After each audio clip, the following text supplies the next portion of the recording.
Secret Service personnel will now be briefed on these standards before every trip.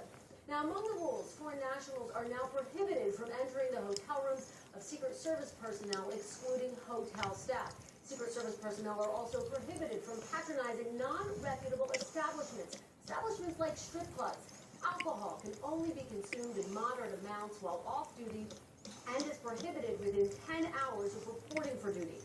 And the laws of the United States will now apply to the Secret Service while abroad. Translation there, if they're assigned to a country where prostitution is legal, it's off limits for a Secret Service agent to solicit a prostitute. Now, the new policy comes as the Secret Service continues its investigation into exactly what happened in Colombia and as it looks into new allegations of possible misconduct in El Salvador.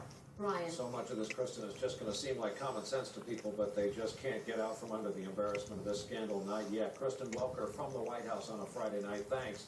On Capitol Hill tonight, another standoff between Democrats and Republicans, this time over student loans. The interest rate on a popular loan program is set to double in a couple of months. Both parties want to stop that from happening, but when it comes to how to pay for it, that's where they're butting heads again. NBC's Kelly O'Donnell's been on this story today. Kelly, good evening. Good evening, Brian. You wouldn't think this would be controversial, right?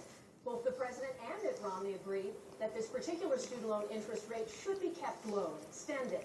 But when the president went on a college tour and he called out Congress to pass something to prevent this rate hike right away, that raised the stakes for both parties.